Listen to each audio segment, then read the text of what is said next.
અંકલેશ્વર જીઆઈડીસીમાં ખુલ્લી કાંસમાં આખલો ખાબક્યો છે તો આ ઘટના બની છે અને આ અંગે જાણ થતાં અંકલેશ્વર હાઉસિંગ એસોસિએશન દ્વારા તાત્કાલિક ડ્રેનેજ વિભાગના ચેરમેનને જાણ કરાઈ અને જેના પગલે ફાયર બ્રિગેડના સ્ટાફે પહોંચીને રેસ્ક્યુ ઓપરેશન હાથ ધર્યું હતું તો ભારે જહેમત બાદ આખલાને વરસાદી કાંસમાંથી બહાર કાઢવામાં આવ્યો હતો। ઉલ્લેખનીય છે કે અહીં ખુલ્લી ગટરના કારણે ભવિષ્યમાં મોટો અકસ્માત થવાની શક્યતાને જોતા ગટર બંધ કરવાની માંગ કરવામાં આવી છે। ગીર સોમનાથની વાત કરીએ તો દરિયાઈ માર્ગેથી થતી દારૂની હેરાફેરી ઝડપાઈ છે। દારૂની હેરાફેરી પર નવા બંદર મરીન પોલીસનો સપાટો। મોટી માત્રામાં વિદેશી દારૂ ઝડપી પડાયો છે અને અંદાજે 200 પેટી વિદેશી દારૂ ઝડપાયો છે તો બોટમાં સવાર 6 થી વધુ ખલાસીઓની ધરપકડ કરાઈ છે। દારૂ ઝડપાતા બુટલેગરોમાં ફફડાટ છે। તો આપ જોઈ શકો છો કે કઈ રીતે હવે આ દારૂની હેરાફેરી પણ થતી જોવા મળી રહી છે। દરિયાઈ માર્ગે દારૂની હેરાફેરી થઈ રહી છે। 6 જેટલા લોકો તેમાં જોવા પણ મળી રહ્યા છે। નવા બંદર મરીન પોલીસે કાર્યવાહી કરી છે। 200 પેટી વિદેશી દારૂ ઝડપી લીધો છે। ખેડામાં બેફામ ડમ્પરના કારણે સર્જાયો છે અકસ્માત। જી હા, કપડવંજના સીલિંગ સેન્ટર પાસે અકસ્માત સર્જાયો છે। રોડ ઉપર પડેલા જેસીબીને પાછળ ડમ્પરે ટક્કર મારી હતી અને ડમ્પરે ટક્કર મારતા જેસીબી શ્રમજીવીઓ પર ફરી વળ્યું હતું। ફૂટપાથ પર સૂઈ રહ્યા હતા શ્રમજીવીઓ અને 3 શ્રમજીવીઓ પૈકી 2ના ઘટના સ્થળે મોત થયા છે। જેસીબી ચાલક અને ડમ્પર ચાલક ત્યાંથી ફરાર થઈ ગયો છે।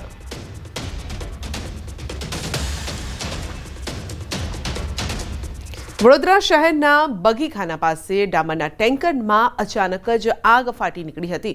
જોતજોતામાં આગે આખા ટેન્કને ચપેટમાં લીધું હતું અને મુખ્ય માર્ગ પર પાર્ક કરેલા ડામર ટેન્કમાં આગ લાગી હતી। નાસભાગ મચી ગઈ। રોડનું કામ ચાલતું હોવાથી ત્યાં કાર્યરત હતું ટેન્કર અને ટેન્કરમાં અચાનક જ આગ ફાટી નીકળી હતી। જ્વાળાના કારણે વાહનોની અવરજવર પણ બંધ થઈ ગઈ હતી।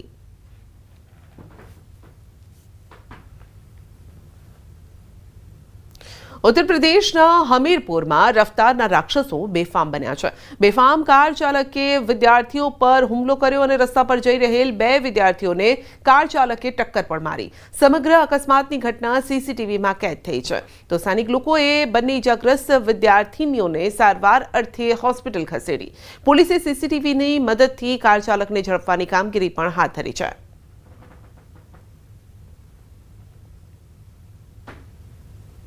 કચ્છના વાગડ વિસ્તારના ખડીર દ્વીપ સમૂહના રતનપર ગામના જંગલ વિસ્તારમાંથી 2 પાકિસ્તાની નાગરિકોને પોલીસે ઝડપી પાડ્યા છે।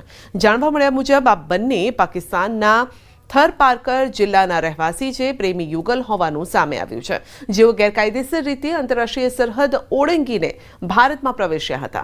રતનપર ગામના જંગલ વિસ્તારમાં તળાવ પાસે લાકડા કાપતા મજૂરોએ આ બંનેને શંકાસ્પદ હાલતમાં જોયા હતા।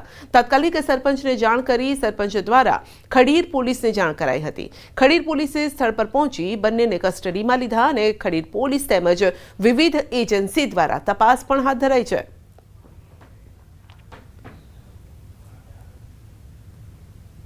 બે લોકો જે છે અજાણ્યા જોવા મળ્યા હતા। એ જે બંને વ્યક્તિનું જ્યારે ત્યાં ગામવાળા લોકો જોયો ત્યારે પોલીસને જાણ કરી। પોલીસ દ્વારા તાત્કાલિક ત્યાં પહોંચીને એ લોકોની પૂછપરછ ચાલુ કરવામાં આવી। એ બંને જે લોકો છે એ પાકિસ્તાનના રહેવાસી છે। એમાં એક છોકરો અને એક છોકરી છે અને એ બંને ત્યાં થારપારકર જે એરિયા છે એ ત્યાંના એક ગામના વતની છે। એ લોકોએ પ્રાથમિક રીતે એવું જણાવ્યું છે કે એ બોર્ડર ક્રોસ કરીને આવ્યા છે। નવનિયુક્ત પ્રદેશ ભાજપ પ્રમુખ ગુજરાત પ્રવાસે જગદીશ વિશ્વકર્મા ગુજરાત ભ્રમણ કરી રહ્યા છે। 7 દિવસમાં રાજ્યના 4 ઝોનનો પ્રવાસ કરવાના છે। 7 દિવસમાં કુલ 6 મહાસંમેલન અને જાહેર સભાનું આયોજન કરાયું છે। આજે અંબાજી દર્શન કરીને યાત્રાની તેઓએ શરૂઆત કરી છે। અંબાજીમાં ઠેર ઠેર વતનમાં વીરાનું સ્વાગતના નારા અને બેનર પણ લાગ્યા છે। બનાસકાંઠાની મુલાકાત દરમિયાન પાલનપુર ખાતે વિશાળ બાઇક રેલી અને જાહેર સભા પણ યોજાવાની છે।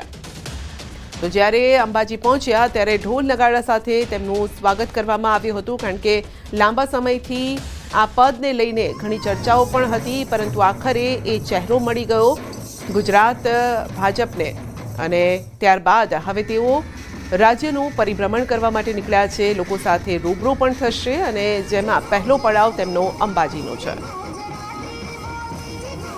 તમામ ટીમ પ્રદેશની અને જિલ્લાની એ મા અંબાના ચરણોમાં આશીર્વાદ લઈ અને તમામ લોકોની સુખાકારને પ્રાર્થના કરી અને આજથી આ પ્રવાસનો આરંભ કરીએ છીએ. આત્મનિર્ભર ભારત, હર ઘર સ્વદેશી, ઘર ઘર સ્વદેશી, આ અભિયાનની શરૂઆત થઈ ચૂકી છે. જગદીશભાઈ વિશ્વકર્મા એ મૂળતઃ બનાસકાંઠાના નિવાસી છે અને મા અંબા ભગવતી શક્તિપીઠના દર્શન કરી ગુજરાતની અંદર ભારતીય જનતા પાર્ટીનું મજબૂત સંગઠનને ઓર મજબૂત બનાવી માનનીય પ્રધાનમંત્રી શ્રી નરેન્દ્રભાઈ મોદી સાહેબના જે વિકસિત ભારતના સંકલ્પ પૂરા કરવા માટેનો એમનો જે પ્રણ છે એના માટે આજથી એમને શરૂઆત કરી રહ્યા છે. ભાજપના નવનિયુક્ત પ્રમુખ જગદીશ વિશ્વકર્મા આજે અંબાજીની મુલાકાતે છે. અંબાજીના દર્શન કરી આ પ્રવાસની શરૂઆત કરી છે. આપ દ્રશ્ય જોઈ રહ્યા છો કે મા અંબાના આશીર્વાદ લીધા છે. તેમની સાથે ભારતીય જનતા પાર્ટીના નેતાઓ જે છે તે જોવા મળી રહ્યા છે. મહત્વનું એ છે કે ઉત્તર ગુજરાતના પ્રવાસની નવનિયુક્ત પ્રમુખ બન્યા બાદ શરૂઆત થઈ ચૂકી છે. ત્યારે આપણી સાથે રજનીભાઈ પટેલ છે, તેમની સાથે વાત કરીશું. રજનીભાઈ, ઉત્તર ગુજરાતના પ્રવાસની શરૂઆતમાં અંબાના આશીર્વાદ લીધા. આજે માનનીય પ્રમુખશ્રીએ અંબાજીના દર્શન કરીને યાત્રાની શરૂઆત કરી છે. ખૂબ કાર્યકર્તાઓમાં જોમ જુસ્સો ઉત્સાહ જોવા મળી રહ્યો છે. આવનારા સમયમાં સમગ્ર ગુજરાતમાં આ જ પ્રકારે કાર્યકર્તાઓની સાથે મળવાનો કાર્યક્રમ માનનીય પ્રમુખ સાહેબ કરશે.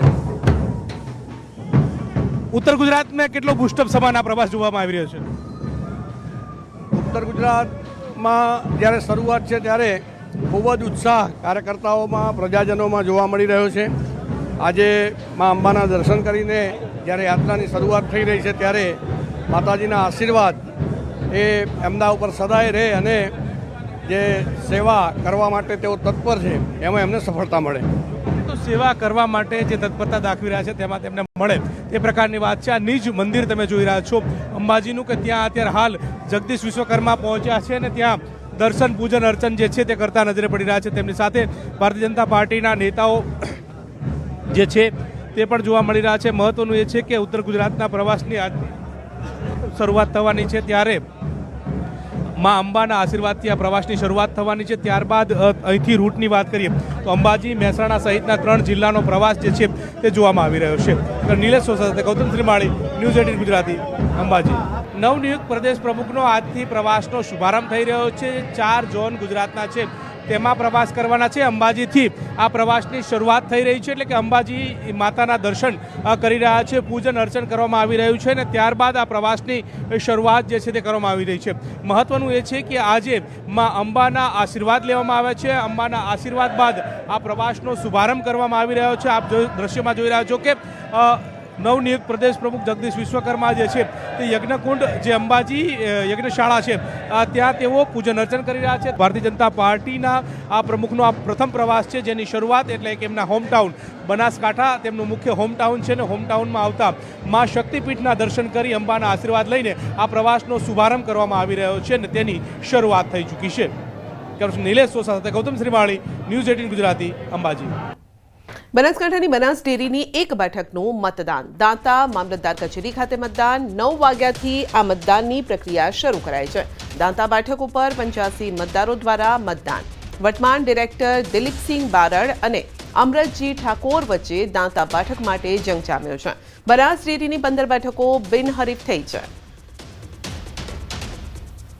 બનાસ ડેરીની દાંતા બેઠક પર મતદાન. દાંતા મામલતદાર કચેરી ખાતે મતદાન. આ અંગે વધુ અપડેટ મેળવીશું સંવાદદાતા કિશોર પાસેથી. જી કિશોર, દાંતા બેઠક માટે મતદાન થઈ રહ્યું છે, શું અપડેટ?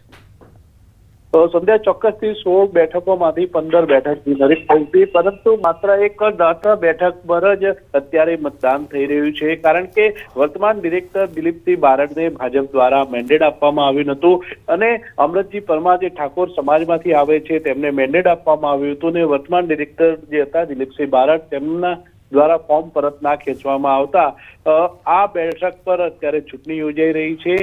મતદાન શરૂ થઈ ચૂક્યું છે અને આ દાતા બેઠક માટે માત્ર 85 મતદારો છે, પરંતુ ચૂંટણી અધિકારીનું કહેવું છે કે સાંજે 5 ના ટકોરે જ મતદાન 5 વાગ્યા સુધી મતદારોની રાહ જોવામાં આવશે. આમ ગણતરીના કલાકોમાં મતદાન પૂર્ણ થઈ જશે અને આવતીકાલે જે છે તે આવતીકાલે જે પરિણામ જાહેર કરવામાં આવશે બનાસકાંઠા કલેક્ટર કચેરી ખાતે આવતીકાલે મતગણતરી થશે અને મતગણતરી બાદ પરિણામ જાહેર થશે. સંધ્યા. જી, આપનો આભાર.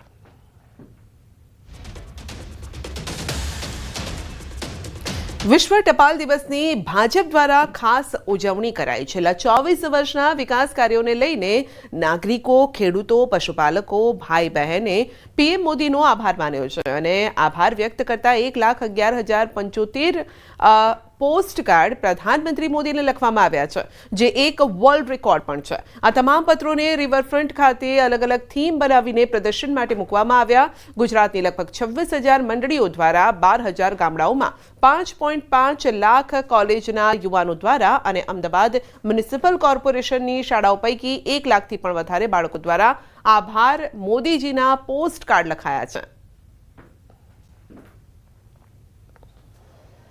1,11,75,000 પત્રો ગ્રામીણો દ્વારા, ખેડૂતો દ્વારા, વિદ્યાર્થીઓ દ્વારા, કોલેજ વિદ્યાર્થીઓ દ્વારા આ પત્રો નરેન્દ્રભાઈને 24 વર્ષના એમના જે વિકાસના કામો છે એમનો આભાર માનતો આ પત્ર છે. એ પત્રો દ્વારા સ્ટેચ્યુ ઓફ યુનિટી, વિકસિત ભારત, બ્રહ્મોસ એ બધું પ્રદર્શન અહીં કરવામાં આવ્યું છે. ચૈતર વસાવાના ભાજપ દ્વારા કેબિનેટ મંત્રી પદની ઓફરના નિવેદન સામે સાંસદ મનસુખ વસાવાએ પ્રતિક્રિયા આપી છે.